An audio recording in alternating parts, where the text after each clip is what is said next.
Bismillahirrahmanirrahim. Good evening, everyone. Today, our lecture will be about the perovskite oxide nanoparticles.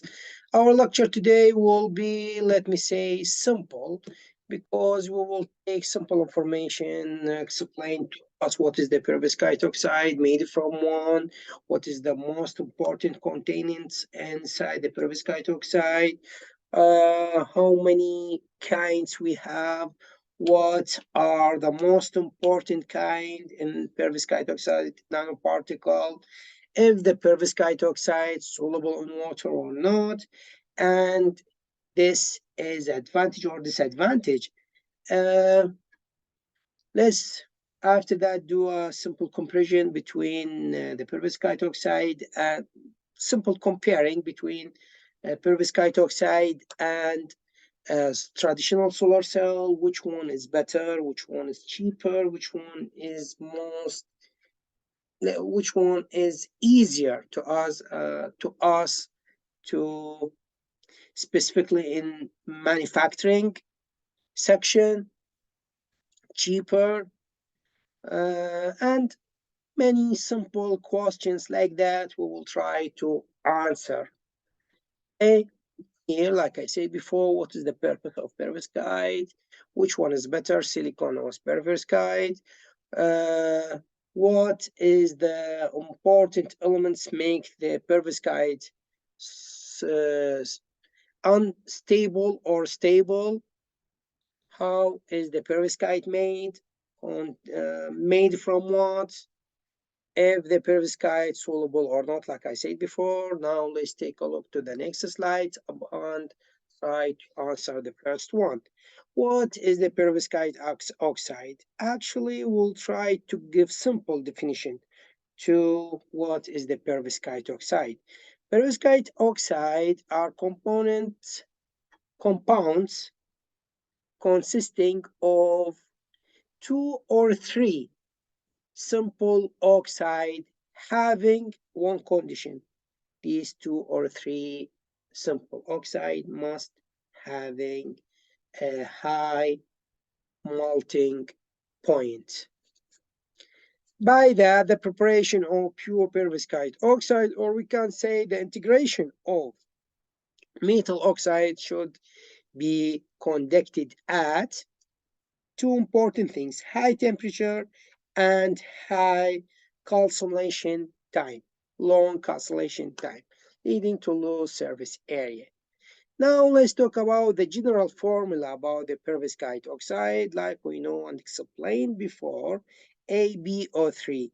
What are AB? AB are cations, and you can say organic on maybe inorganic ions, and three atoms of oxygen. This most important condition.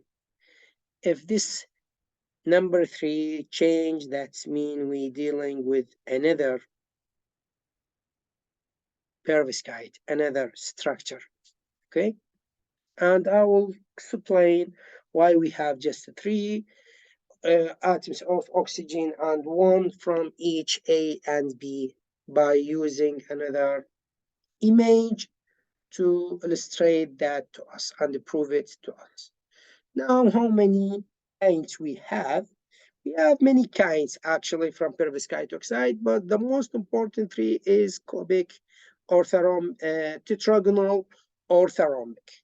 And here we have pictures to illustrate every one to us: cubic, or tetragonal, orthorhombic. Now I will use the simple one, the cubic, to illustrate why we have just three atoms of oxygen and one from all of the A, B, and which one A, which one B, where the oxygen is.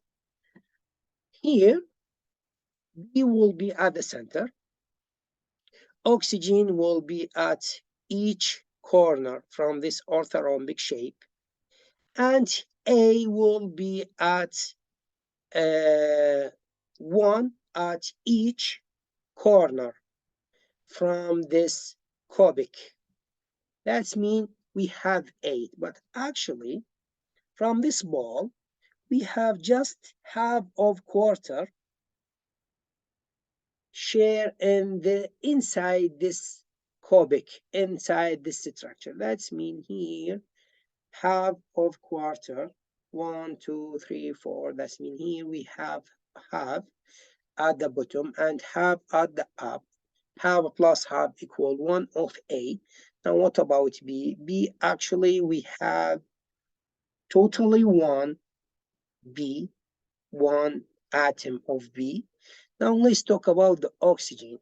Here I have 6 red balls.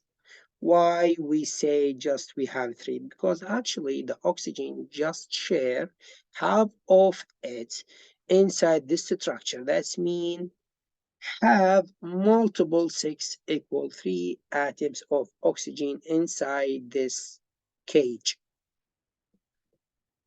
But my topic will be, we can say, maybe complex more than this general formula, because we will use doping.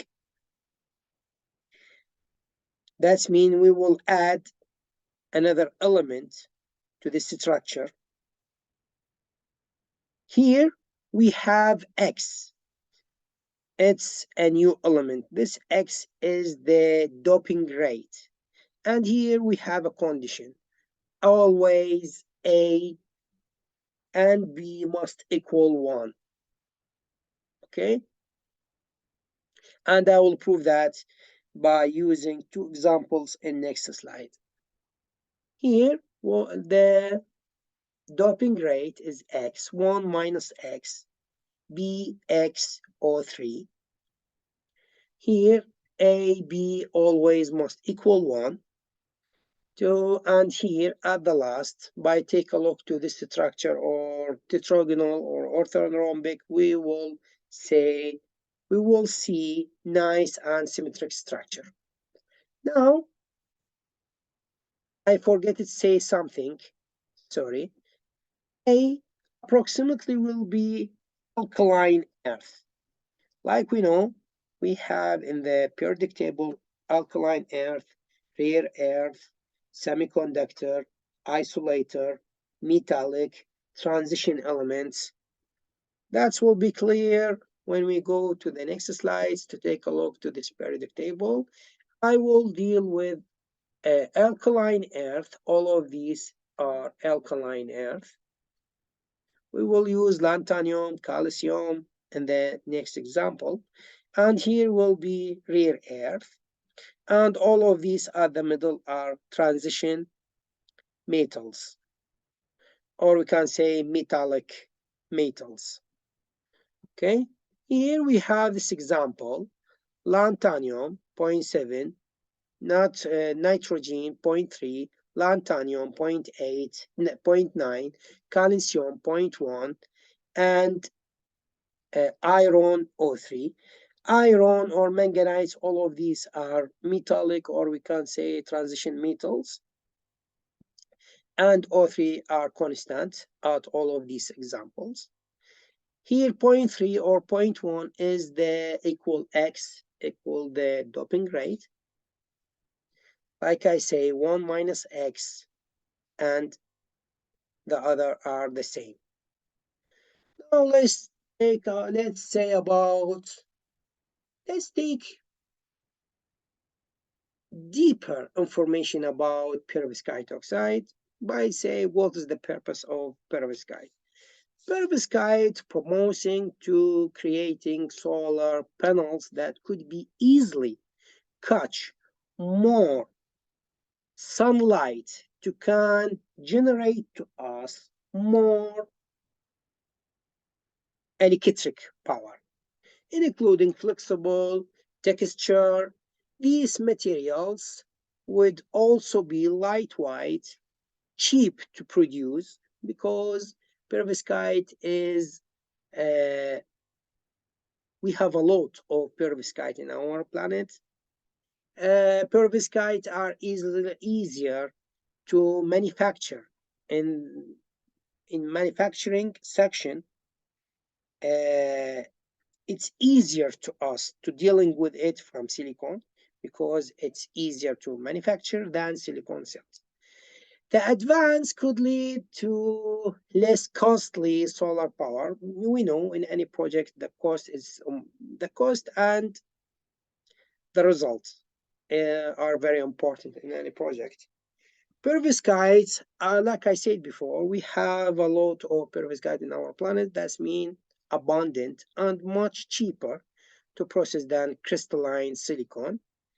Uh, another, I can say it's another advantage because perovskite in PSCS is recyclable, successfully recycled. And we have, let me say, a disadvantage. We can say perovskite is toxic if we don't know how we can deal with it. By knowing all of this information, now we can say, we can answer why is perovskite better than silicon. Why perovskite is unstable? Because it's related with some conditions like moisture, temperature, UV light, and some another elements. How is perovskite made? Let me summarize that by using a few words from mixing three elements. First one, two inexpensive salts, it's important. Lead halides, organic halides. All of these will mix it to have perovskite. Sure, the process is more complicated than these words, but it's simple answer. Is perovskite soluble or not in water or another liquid? If the perovskite soluble in water, is that advantage or disadvantage? Now, most of the lead in halide perovskite, like I said, in the second element. When we answer this question by how is perovskite made, I say we will mix three important elements. The lead halides is the second one. Here, the second one, the lead halide perovskite can dissolve in water. This solubility in water and other solvent is actually a great advantage. Why? Because by this advantage, we can building the perovskite shapes easier than here, like is written here, as it makes building perovskite solar panels simple and inexpensive. Not just simple and easier, but inexpensive. The other laws, the perovskite structure is shown to be the single most versatile ceramic host. My topic related with ceramic and how I can produce simple ceramic or simple of ceramic bulk shape with low resistance and high magnetic characteristics, electric characteristics, something like that. That's it. Our lecture today is done. Have a good day and see you in the next lecture. Let me close it from here, and that's it.